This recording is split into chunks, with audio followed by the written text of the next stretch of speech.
আমি না পড়ে আমি আইছি আমার দোকান থাকতে, আমার কালকে যদি পরীক্ষা।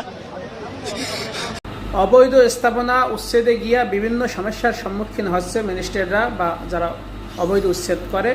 এখানে আমি প্রথমত বলবো যে লিগ্যাল যেন কারো কোনো ক্ষতি না হয়। যারা লিগ্যাল আছে, যাদের জায়গা জমি রেকর্ড আছে বা দোকানপাটের রেকর্ড আছে, সেগুলো যেন ক্ষতিগ্রস্ত না হয় সেটা আগে মাথায় রাখতে হবে।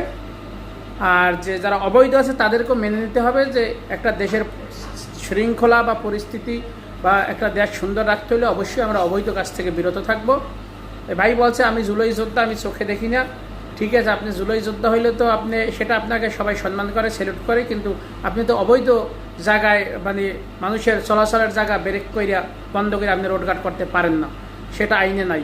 সেখানে আপনার খেয়াল রাখতে হবে। যে কোনো মানুষকে আপনাদের অনুরোধ থাকবে আপনারা এরকম অবৈধ স্থাপনা ভাঙতে সহযোগিতা করবেন।